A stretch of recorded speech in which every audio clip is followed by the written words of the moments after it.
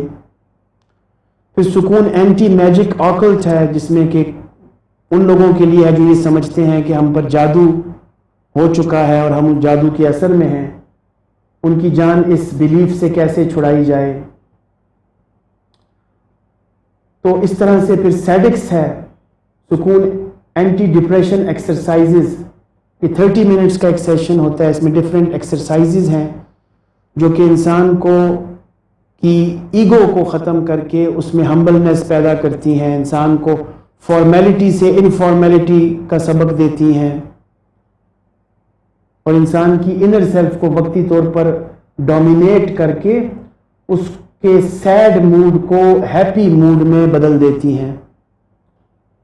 پھر سکون marital adjustment analysis and uplift ہے, جس میں کہ شادی شدہ زندگی سے مسائل, طلاق وغیرہ کے مسائل اور میاں بیوی کے درمیان جو مسائل پیدا ہوتے ہیں ان کو دیکھا جاتا ہے. اس کے لیے ٹیسٹس بھی موجود ہیں. پھر سکون کیرزما تھراپی ہے. یہ ایک میرا نیا کانسیپٹ ہے. کیرزما فوبیا میں نے ڈیولپ کیا ہے, ایک نفسیاتی مرض جس کی تفصیلات کے اوپر آرٹیکل بھی ہے. جسمانی خوبصورتی اور کشش کم ہو جانے یا ختم ہو جانے کا خوف, اور ویڈیو بھی اویلیبل ہے. تو کیرزما فوبیا کے میں نے سمپٹمز ڈیولپ کیے, پھر اس کے اوپر ایک ٹیسٹ ڈیولپ کیا اور اس کو ویلیڈیٹ کیا, پھر اس کے اوپر ایک تھراپی بنائی. تو یہ کاسمیٹکس اور فیشن کریز سے ریلیٹڈ ایک تھراپی ہے. پھر سکون ریلیکسیشن تھراپی ہے, سکون ایموشنل ہیلنگ ہے, سکون لائف ہیلنگ ہے. ڈفرینٹ تھراپیز ہیں, لیکن ان میں بنیادی ایجنٹ آف چینج نیچرلائزیشن ہے. اب ان نفسیاتی مسائل سے ہٹ کر اگر کوئی کلائنٹ سیلف ٹرانسینڈنس چاہے, الو چاہے, تو اس کے لیے بھی ٹیکنیکس سکون کلینکل ماڈل پرووائڈ کرتا ہے. اس کے لیے ایک چارٹ یہ دیکھ لیجئے کہ سیلف ٹرانسینڈنس کا اسٹرکچر کیا ہونا چاہیے. تو سکون کلینکل ماڈل یہ سمجھتا ہے کہ انسان کی پیدائش سے پہلے اس کی انر سیلف ڈومیننٹ تھی. جب وہ پیدا ہوا تو بھی اس کی انر سیلف کم از کم 2 سال تک ڈومیننٹ تھی.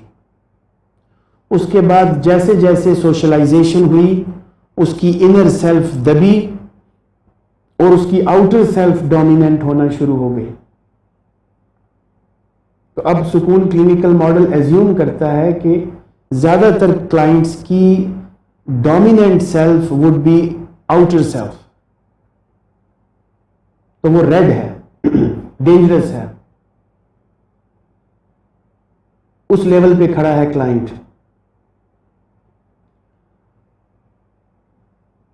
تو اس کی انر سیلف کو ڈومینیٹ کرنا ہے پہلے, اس کے بعد اس کی آئیڈیل سیلف کو ڈومینیٹ کرنا ہے, اور اس کے بعد پھر اس کی ریئل سیلف کو جب ڈومینیٹ کیا جائے گا تو وہ سیلف ٹرانسینڈنس کو ایکسپیرینس کرے گا.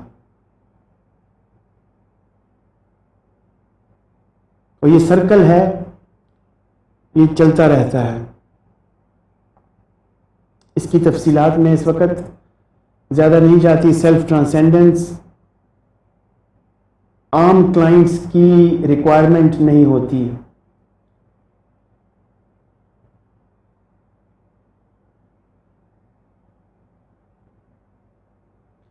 تو ان سب باتوں کا سکون کلینکل ماڈل کا جو خلاصہ ہے وہ آخر میں ریفریش کر لیتے ہیں کہ کیا خلاصہ نکل سکتا ہے.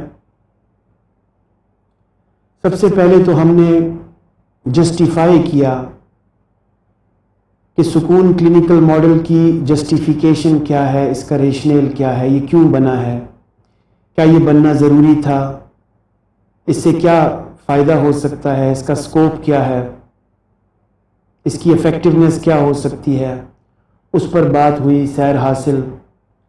اس کے بعد زیادہ تر بات ہماری ان فلاسفیز پہ ہوئی جو سکون کلینکل ماڈل کے در پردہ فنکشنل ہیں، اور میں نے انتہائی مختصر طریقے سے ان فلاسفیز کو بتایا سرسری طور پر، اور اس کے ساتھ ساتھ میں نے آپ کو سینسٹائز کیا کہ آپ ڈفرینٹ آرٹیکلز جو میرے اردو میں اور انگلش میں موجود ہیں ویب سائٹ پہ، ان کا مطالعہ کر سکتے ہیں، اور ویڈیوز بھی اویلیبل ہیں، وہ بھی دیکھ سکتے ہیں۔ اور اس کے بعد پھر جو سائیکو سوشل اپروچ ہے اس میں سائیکو پیتھولوجیکل ایزمپشنز کا ذکر کیا، جس کا خلاصہ یہ ہے کہ شیطان اور آؤٹر سیلف پرائم کازز ہیں انسان کی سائیکو پیتھولوجی کے، اور نیچرلائزیشن یہ ہے کہ پہلے مسئلے کی نوعیت کو سمجھا جائے اور اس کے بعد ہر مسئلے کو اس کی اپنی نیچر سے، یعنی جو اس کی سیلف کے ساتھ کنیکٹڈ نیچر ہے، اس سے اس کو حل کرنے کی کوشش کی جائے۔ اور اس کا آسان سا نسخہ انر سیلف کو ڈومینیٹ کرنے کا یہ بتایا کہ ایگو کو چھوڑ کے ہمبلنس اور شیم کو چھوڑ کے اسرٹیونیس کی طرف کلائنٹ کو راغب کیا جائے۔ اس کے بعد سیلف ٹرانسینڈنس پہ بھی تھوڑی سی بات ہوئی۔ تو یہ ایک اوور ویو تھا، ایک سمری تھی سکون کلینکل ماڈل کی۔ اب اس میں سے ہر ٹاپک پہ سیر حاصل نشستیں ہو سکتی ہیں اور ان کو مزید تفصیلات میں سمجھا جا سکتا ہے۔